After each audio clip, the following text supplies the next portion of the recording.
കമ്പനിയുടെ പേരാണ് വിവാ secret international. ഇതൊരു അന്തർദേശീയ കമ്പനിയാണ്. ഏതാണ്ട് 48 രാജ്യങ്ങളിൽ ഇപ്പോൾ ഇത് പ്രവർത്തിച്ചുകൊണ്ടിരിക്കുന്നു. നമുക്കൊക്കെ അറിയാം എന്താണ് ഇതിൻ്റെ പ്രത്യേകത. ഇവിടെ ഇരിക്കുന്നവരാരും പുതിയതായിട്ട് 1-2 പേര് മാത്രമേ ഉള്ളൂ. ബാക്കിയുള്ളവർക്ക് എല്ലാവർക്കും അറിയാം എന്താണ് ഇതിൻ്റെ ഈ പ്രോഡക്റ്റിൻ്റെ പ്രത്യേകത എന്താണ്. നിങ്ങൾക്കൊക്കെ അറിയാം, ഞാനിവിടെ വന്നത് എൻ്റെ ഒരു ബിസിനസ് ചെയ്ത് ഇതിനകത്ത് കാശുണ്ടാക്കണം എന്നുള്ള രീതിയിലല്ല ഞാനിവിടെ വന്നത്. ഞാൻ നെറ്റ്വർക്ക് മാർക്കറ്റിങ്ങിലൊന്നും വലുതായിട്ട് പ്രവർത്തിക്കുന്ന ഒരാളുമല്ല. പക്ഷേ എൻ്റെ അമ്മയ്ക്ക് ക്യാൻസറാണ്. അപ്പോൾ ഈ ക്യാൻസർ പൂർണ്ണമായിട്ടും ഇത് കഴിച്ചിട്ട് പൂർണ്ണമായിട്ടും മാറി. അപ്പോൾ മാറിക്കഴിഞ്ഞപ്പോൾ എനിക്ക് തോന്നി അങ്ങനെയാണെന്നുണ്ടെങ്കിൽ ഇത് മറ്റുള്ള ആൾക്കാരോട് നമ്മളൊന്ന് ഇൻട്രൊഡ്യൂസ് ചെയ്യാറ്, അവരെ ഒന്ന് പരിചയപ്പെടുത്താമല്ലോ എന്നുള്ളൊരാഗ്രഹത്തിലാണ് ഞാനത് ചെയ്തത്. കൂടാതെ ഇപ്പോൾ ഇവിടെ വന്നപ്പോൾ എനിക്ക് മനസ്സിലായി ഇതിനകത്ത് വലിയൊരു ഇൻകം കൂടെ ഇതിനകത്ത് കിട്ടാൻ സാധ്യതയുണ്ട്. വലിയൊരു ഇൻകം, സാധാരണ ചെറിയ ഇൻകം അല്ല, വലിയ ഇൻകം കിട്ടാനുള്ള അവസരങ്ങൾ നമുക്കുണ്ട്. അപ്പോൾ ഇത് നമ്മൾ വേണ്ട രീതിയിൽ വിനിയോഗിച്ചാൽ നമുക്കൊക്കെ നല്ല സാമ്പത്തികമായിട്ടും അതുപോലെ ആരോഗ്യപരമായിട്ടും മാനസികമായിട്ടും വലിയൊരു സമാധാനത്തിൻ്റെ ലെവലിലേക്ക് നമുക്ക് ചെല്ലാനായിട്ട് പറ്റും. അപ്പോൾ ഇതിൻ്റെ പ്രത്യേകത എന്താണെന്ന് ചോദിച്ചു കഴിഞ്ഞാൽ ഇത് ഒരു മെഡിസിനല്ല. നമ്മൾ ഈ പറയുന്ന സംഗതി ഏതെങ്കിലും ഒരു മരുന്നല്ല നമ്മൾ ഈ കൊടുത്തുകൊണ്ടിരിക്കുന്നത്. ഇവിടെ പല ആൾക്കാരും ചില ആൾക്കാരൊക്കെ പറയാറുണ്ട് മരുന്നുണ്ടോ എന്ന് ചോദിക്കാറുണ്ട്. മരുന്നുണ്ടോ എന്നോട് 2 പേര് വിളിക്കുന്നു, നിങ്ങളുടെ ആ മരുന്നുണ്ടോ എന്ന് എന്നോട് വിളിച്ച് ചോദിച്ചിട്ടുണ്ട്. ചില ആൾക്കാർ ചോദിക്കുന്നു നിങ്ങളുടെ ആ പൊടിയുണ്ടോ എന്ന് ചോദിക്കുന്നു. അപ്പോൾ ഇതങ്ങനല്ല സംഭവം. അതിന് നമ്മൾ മലയാളികളുടെ പൊതുവെയുള്ള ഒരു സ്വഭാവമാണ്. എത്ര വലിയൊരു സാധനം കൊണ്ടുവരും അതിനെ അതിൻ്റേതായിട്ടുള്ള റെസ്പെക്റ്റ് കൊടുക്കാതെ അതിനെ സംബോധന ചെയ്യുക എന്നുള്ളത് ഒരു പൊതുവെ നമ്മുടെ ഒരു സ്വഭാവത്തിൻ്റെ ഭാഗമാണ്. അപ്പോൾ ഈ സംഗതി എന്ന് പറയുന്നത് ശരിക്കും ഒരു മെഡിസിൻ അല്ല, ഇതൊരു ഫുഡ് പ്രോഡക്റ്റാണ്, ഇതൊരു ഭക്ഷണ പദാർത്ഥമാണ്. അപ്പോൾ എന്തുകൊണ്ടാണ് ഭക്ഷണ പദാർത്ഥം നമുക്കിത് ഇങ്ങനെ പാക്കറ്റിലാക്കി നമുക്ക് തരുന്നത്? ഇപ്പോഴത്തെ നമ്മുടെ സാമൂഹികമായിട്ടുള്ള അവസ്ഥ നമുക്കറിയാം. ഇപ്പോൾ നമ്മൾ കഴിച്ചുകൊണ്ടിരിക്കുന്ന ഭക്ഷണം പഴയ കാലത്തെ ഭക്ഷണമല്ല. എൻ്റെ അമ്മയുടെ അമ്മ 98 വയസ്സുണ്ട് കഴിക്കുമ്പോൾ. 98 വയസ്സ്.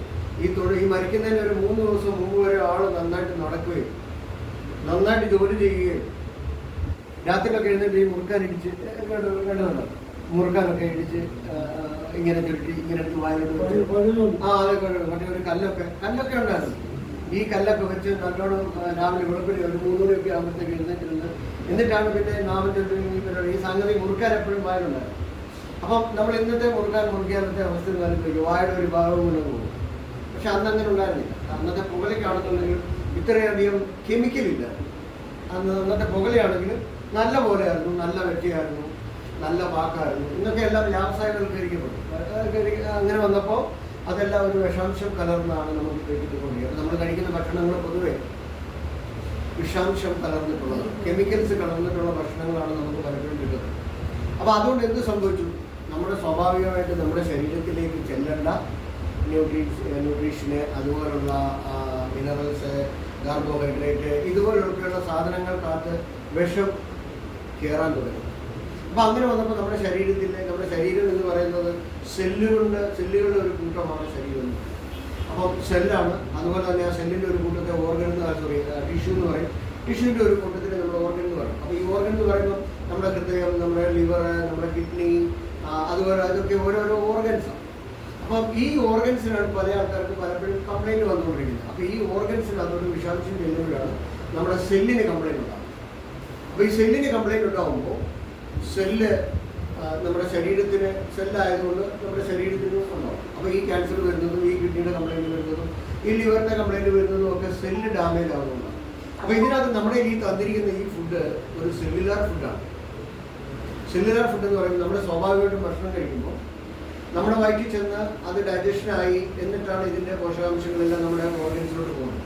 പക്ഷേ ഈ സെല്ലുലാർ ഫുഡ് എന്ന് പറയുന്നത് ഇത് പൂർണ്ണമായിട്ടും നാച്ചുറൽ, അതായത് പഴങ്ങളിൽ നിന്ന് മാത്രം ഉണ്ടാക്കിയെടുത്തിരിക്കുന്ന, പഴവർഗ്ഗങ്ങളിൽ നിന്ന് മാത്രം ഉണ്ടാക്കിയെടുത്തിരിക്കുന്ന ഒരു ന്യൂട്രീഷ്യൻ പ്രോഡക്റ്റാണ് ഈ സംഗതി.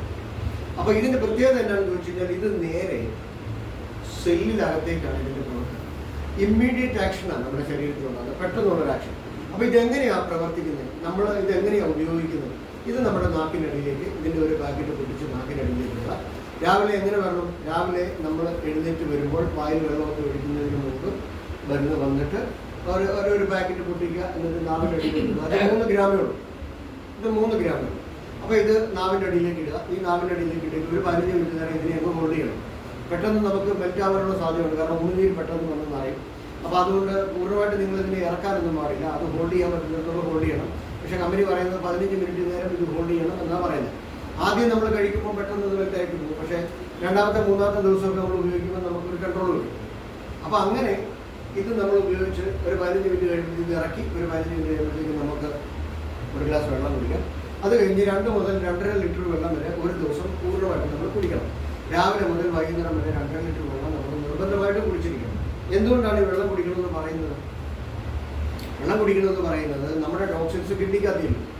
ഈ കിഡ്നിയാണ് നമ്മുടെ ഇതിനെ അരിച്ചിട്ട് അതിനെ വേണ്ട പോഷകാഹാരമൊക്കെ നമുക്ക് ഇങ്ങോട്ട് തരുന്നത്. അപ്പോൾ ഇത് മെൽറ്റായി ഈ കിഡ്നിക്കകത്ത് ഈ ടോക്സിൻസ് ചെല്ലുമ്പോൾ ഇത് പോകാതെ കിടന്നാൽ അത് ബുദ്ധിമുട്ടാണ്. അപ്പോൾ അതുകൊണ്ടാണ് ഈ 2.5 ലിറ്റർ വെള്ളം ഒരു ദിവസം കുടിക്കണമെന്ന് പറയുന്നത്.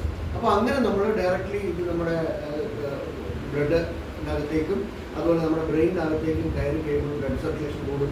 അതുപോലെ തന്നെ ബ്ലഡ് സർക്കുലേഷൻ കൂടുമ്പോൾ നമ്മുടെ ബ്രെയിനൊക്കെ, അതായത് ഈ ഇതൊക്കെ കയറി അടഞ്ഞിരിക്കുന്ന കൊഴുപ്പുകളൊക്കെ കയറി അടഞ്ഞിരിക്കുന്ന വെയിൻ അത് തുറക്കും. അപ്പോൾ ബ്ലഡിൻ്റെ സർക്കുലേഷൻ കൂടും. അപ്പോൾ ബ്ലഡിൻ്റെ കൗണ്ട് കൂടും. അങ്ങനെ നമ്മുടെ ഓർഗൻസിനെല്ലാം നല്ല പോഷകാഹാരം കിട്ടും. അങ്ങനെയാണ് നമ്മുടെ ശരീരത്തിൽ ഈ അസുഖങ്ങളൊക്കെ മാറും. നമ്മൾ പല ആൾക്കാർക്കും കൊടുത്തിട്ടുണ്ട്. ക്യാൻസർ പേഷ്യൻ്റ് കൊടുത്തിട്ടുണ്ട്, കിഡ്നി പേഷ്യൻ്റ് കൊടുത്തിട്ടുണ്ട്, ലിവറിൻ്റെ കംപ്ലൈൻ്റ് ഉള്ളവർക്ക് കൊടുത്തിട്ടുണ്ട്. അതുപോലെ പല ആൾക്കാർക്കും കൊടുത്തിട്ടുണ്ട്. വിറ്റിലഗോ എന്ന് പറയുന്ന അസുഖങ്ങൾക്ക് കൊടുത്തിട്ടുണ്ട്. വിറ്റിലഗോ എന്ന് പറഞ്ഞു കഴിഞ്ഞാൽ പൂർണ്ണമായിട്ടും വൈറ്റ് കളറായിട്ട് വരും. അതാണ് വിറ്റിലഗോ. അതിന് യഥാർത്ഥത്തിൽ മരുന്നില്ല. ഈ വിറ്റിലഗോയ്ക്ക് യഥാർത്ഥത്തിൽ മരുന്നില്ല. അപ്പം അത് ഇവിടെ ഒരു ലേഡിക്ക് ഞാൻ കൊടുത്തിട്ടുണ്ട്. അവർ ഒരു 6 ലക്ഷം രൂപയോളം അവർ വെളിയിൽ മരുന്നിന് വേണ്ടി കൊടുത്തതാണ്. പക്ഷെ അതൊന്നും ആയില്ല. പക്ഷെ നമ്മുടെ ഈ പ്രോഡക്റ്റ് ഇപ്പോൾ 13ാമത്തെ അവർ കഴിക്കുന്നത്. ഈ 13 പാക്കറ്റ് കഴിച്ചപ്പോൾ തന്നെ അവരുടെ ശരീരത്തിൽ ഒരു കളർ വ്യത്യാസം വന്നു തുടങ്ങിയിട്ടുണ്ട്. ഒരു ലൈറ്റ് ആ വൈറ്റ് കളറിൻ്റെ ബ്രൈറ്റ്നസ് ഒക്കെ മാറിയിട്ട് അതിൻ്റെ ആ തിളക്കമൊക്കെ മാറിയിട്ട് ഇതൊക്കെ ഇങ്ങനെ കളർ മാറി വരുന്നുണ്ട്. അപ്പോൾ ഇത് വളരെയധികം പ്രയോജനപ്രദമായിട്ടുള്ള ഒരു വളരെയധികം പ്രയോജനമുള്ള ഇൻഗ്രീഡിയൻസ് ഇതിനകത്ത് അടങ്ങിയിട്ടുണ്ട്. ഇതിൻ്റെ ഘടകങ്ങൾ ഇതിനകത്ത് അടങ്ങിയിട്ടുണ്ട്. അപ്പം ഈ ഫ്രൂട്ട്സിൻ്റെയൊക്കെ എന്ന് പറയുമ്പോൾ, പഴവർഗ്ഗങ്ങളിലേക്ക് എന്ന് പറയുമ്പോൾ നേരിട്ട് ഫ്രൂട്ടല്ല. പല ആൾക്കാർക്കും ഈ ഫ്രൂട്ട് കഴിക്കുമ്പോൾ പലർക്കും, ചില ആൾക്കാർക്ക് ഏത്തക്ക കഴിക്കാൻ പറ്റത്തില്ല, ചില ആൾക്കാർക്ക് മുന്തിരി കഴിക്കാൻ പറ്റത്തില്ല, ചില ആൾക്കാർക്ക് ആപ്പിൾ കഴിക്കാൻ പറ്റത്തില്ല. അപ്പോൾ അങ്ങനെയുള്ള പല ആൾക്കാർക്കും പല ഫ്രൂട്ടുകളും ഈ ബുദ്ധിമുട്ടുണ്ടാക്കുന്നുണ്ട്, അവർക്ക് അലർജി ഉണ്ടാക്കുന്നുണ്ട്. പക്ഷെ അങ്ങനെ അലർജി ഉണ്ടാക്കാൻ ഇതിനകത്ത് സാധ്യതയില്ല. കാരണം എന്താണെന്ന് വെച്ച് കഴിഞ്ഞാൽ ഫ്രൂട്ടിൻ്റെ മാംസളമായ ഭാഗങ്ങളല്ല ഇതിനകത്തുള്ളത്. ഫ്രൂട്ടിൻ്റെ എക്സ്ട്രാക്റ്റാണ് ഇതിനകത്തുള്ളത്. അതിൻ്റെ എക്സ്ട്രാക്റ്റ് മാത്രം, ചിലത് വിത്തിനകത്തുനിന്ന് എടുത്തിരിക്കുന്നത്. അപ്പോൾ അങ്ങനെ വരുമ്പോൾ ഫ്രൂട്ട് സ്വാഭാവികമായിട്ട് കഴിക്കുന്ന ആൾക്കാർക്ക് വേറെ പ്രോബ്ലംസ് ഒന്നും ഉണ്ടാവാൻ സാധ്യതയില്ല. അപ്പോൾ അതുകൊണ്ട് തന്നെ നമുക്ക് പറയാം ഇത് ആർക്ക് വേണമെങ്കിലും ഇത് കഴിക്കാം. പക്ഷെ കഴിക്കുമ്പോൾ വേറൊരു കാര്യം നമ്മൾ പ്രത്യേകം ശ്രദ്ധിക്കണം. ഇതിനകത്ത് കഴിക്കുമ്പോൾ 2 പേര് വളരെ ശ്രദ്ധിച്ച് വേണം കഴിക്കാൻ. കാരണം പ്രഗ്നൻ്റ് ലേഡിക്ക് ഒരു കാരണവശാലും കൊടുക്കാൻ പാടില്ല. കിഡ്നി പേഷ്യൻസിന് കഴിക്കാം. പക്ഷെ കഴിക്കുമ്പോൾ സംഭവിക്കുന്നത് എന്താണെന്ന് വെച്ച് കഴിഞ്ഞാൽ കുറച്ചേ കഴിക്കാം.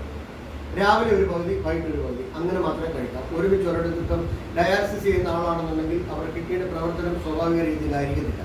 അപ്പോൾ അതുകൊണ്ട് ഈ വെള്ളം കുടിക്കുമ്പോൾ ഇതിൻ്റെ ടോക്സിൻസിനെ വെളിയിൽ കളയാനുള്ള പവർ ഉണ്ടാവില്ല. അപ്പോൾ അങ്ങനെ വരുമ്പോൾ സംഭവിക്കുന്നത് എന്താണെന്ന് വെച്ച് കഴിഞ്ഞാൽ ഓവർ സ്ട്രെയിൻ കിഡ്നികളുണ്ട്. അപ്പോൾ അതുകൊണ്ട് അത് ഒഴിവാക്കാൻ വേണ്ടിയിട്ട് നമ്മൾ ചെയ്യേണ്ടത് എന്താണെന്ന് ചോദിച്ചാൽ, സ്വാഭാവികമായിട്ടും നമ്മൾ രാവിലെ ഒരു കുറച്ച് കഴിക്കാം, രാവിലെ പകുതി കഴിക്കാം, വൈകിട്ട് പകുതി കഴിക്കാം. അപ്പോൾ കുറച്ച് കാലം കഴിക്കുമ്പോഴത്തേക്ക് സാധാരണ ഒരു 10 ദിവസം കൊണ്ടുണ്ടാകുന്ന റിസൾട്ട് ഒരു 20 ദിവസം കൊണ്ട് അതുണ്ടായി. അപ്പോൾ കുറച്ച് ലേറ്റ് ആവുന്നത് മാത്രമേ ഉള്ളൂ. പക്ഷേ കിഡ്നിയുടെ ആ ഒരു ഫംഗ്ഷന് വലിയ ഒരു പ്രോബ്ലംസ് ഉണ്ടാവുന്നില്ല. അപ്പോൾ അങ്ങനെ അത് നമ്മൾ ശ്രദ്ധിക്കണം. അതുപോലെ നമ്മൾ ഞാൻ പറഞ്ഞു, മെയിനായിട്ടും ഈ പ്രഗ്നൻസി ആയിരിക്കുന്ന ലേഡി ഒരു കാരണവശാലും കഴിക്കാൻ പാടില്ല. ആരെങ്കിലും അങ്ങനെ ഉണ്ടെങ്കിൽ നിങ്ങൾ അവരെ നിരുത്സാഹപ്പെടുത്തണം. അപ്പോൾ ഇതാണ് അതിൻ്റെ യഥാർത്ഥത്തിലുള്ള എങ്ങനെയാണ് നമ്മുടെ ശരീരത്തിൽ ഇത് പ്രവർത്തിക്കുന്നത് എന്നുള്ളതിൻ്റെ ഒരു ചെറിയൊരു വിവരണം. അപ്പോൾ ഇനി ഇതിനകത്ത് എന്തൊക്കെ സംഗതികൾ അടങ്ങിയിട്ടുണ്ട്, ഏതൊക്കെ ഫ്രൂട്ട് ഇതിനകത്ത് അടങ്ങിയിട്ടുണ്ട് എന്നുള്ള കാര്യമാണ് മെയിനായിട്ടും നമുക്കറിയാം. ഇപ്പോൾ മലയാളികളെ സംബന്ധിച്ച് നമുക്കറിയാം, പൊതുവെ എല്ലാവർക്കും ജീവിതശൈലി രോഗങ്ങൾ വളരെ അധികമുണ്ട്. പ്രഷർ, ഷുഗർ, കൊളസ്ട്രോൾ, അതുപോലെ തന്നെ കിഡ്നിയുടെ പ്രോബ്ലം, ലിവറിൻ്റെ പ്രോബ്ലം, ക്യാൻസർ. അപ്പോൾ ഇങ്ങനെയൊക്കെയുള്ള, അതുപോലെ തന്നെ ഈ വിറവിൽ, അതുപോലെ പിന്നെ ഈ ആമവാദം. അപ്പോൾ ഇങ്ങനെയൊക്കെയുള്ള രോഗങ്ങൾ എന്ന് പറയുന്നത് ഇത് നമ്മുടെ ജീവിതശൈലി രോഗങ്ങൾക്കകത്ത് വരുന്നത്. അപ്പോൾ ജീവിതശൈലി രോഗങ്ങൾ എന്ന് പറയുമ്പോൾ അപ്പോൾ ഈ ജീവിതത്തിൻ്റെ ശൈലി കൊണ്ടുണ്ടാവുന്ന, നമ്മുടെ ഭക്ഷണത്തിൻ്റെ ശൈലി കൊണ്ടുണ്ടാകുന്ന രോഗങ്ങളാണ് ജീവിതശൈലി രോഗം. ഇപ്പോൾ മലയാളികളെ സംബന്ധിച്ച് പറഞ്ഞാൽ 3 നേരം ചോറ് തന്നെയാണ്. ചോറെന്ന് പറയുന്നത് കാർബോഹൈഡ്രേറ്റാണ്. അപ്പോൾ ഈ കാർബോഹൈഡ്രേറ്റ് കൂടുതൽ ശരീരത്തിലേക്ക് ചെല്ലുമ്പോൾ ഇത് അടിഞ്ഞുകൂടി കൊഴുപ്പായിട്ട് മാറും. അപ്പോൾ ഈ കൊഴുപ്പിനെ കളയാൻ വലിയ പ്രയാസം വരുമ്പോഴത്തേക്ക് ശരീരത്തിന് സ്വാഭാവികമായിട്ടുള്ള ശക്തി ഇല്ലാതെ വരുമ്പോഴാണ് ഈ കൊഴുപ്പ് ശരീരത്തിലൊക്കെ അടിഞ്ഞു കൂടി അത് അവിടെ കിടന്ന് ഹാർട്ടിന് ബ്ലോക്ക് ഉണ്ടാക്കി പിന്നെ പ്രശ്നങ്ങളുണ്ടാക്കി. അപ്പോൾ അതുകൊണ്ട് കാർബോഹൈഡ്രേറ്റ് ഇപ്പം നമ്മൾ 3 പേരും ഒരു ഇപ്പോഴാ ചെറിയതെന്തെങ്കിലും വ്യത്യാസം വന്നിട്ടില്ല. ഞങ്ങളൊക്കെ എന്ന് പറഞ്ഞാൽ കപ്പ, ചോറ്, ചക്കയൊക്കെ ഓക്കെ വല്ലപ്പോഴൊക്കെയാണ് ചക്കയൊക്കെ കഴിയും. അപ്പോൾ ചോറാണ് കൂടുതലായിട്ട് നമ്മൾ കഴിച്ചത്. അപ്പോൾ ചോറ് നമ്മൾ കഴിഞ്ഞ് ഒരു പരിധി കഴിയുമ്പോഴത്തേക്കും മലയാളികൾക്ക് പൊതുവെ വയറ് ചാടുകയും, നിങ്ങൾ നോർത്ത് ഇന്ത്യയിലുള്ളവരെ ശ്രദ്ധിച്ചിട്ടുണ്ട്, അവർക്ക് വയറ് വളരെ കുറവായിരിക്കും. ശ്രദ്ധിച്ചിട്ടുണ്ട് അതിനകത്ത് മലയാളികൾക്ക് വയറ് ഭയങ്കരമായിട്ട് ചാടുന്നു. എന്താ കാര്യം? ഒരു 5 കിലോ ചോറ് രാവിലെ ഉച്ചയ്ക്കൊന്ന് കഴിക്കും. 5 കിലോ ഞാനൊരു ദിവസം പറയുന്നുണ്ടെന്ന് തോന്നരുത്. ഇവിടെ തിരുവല്ലയിലെ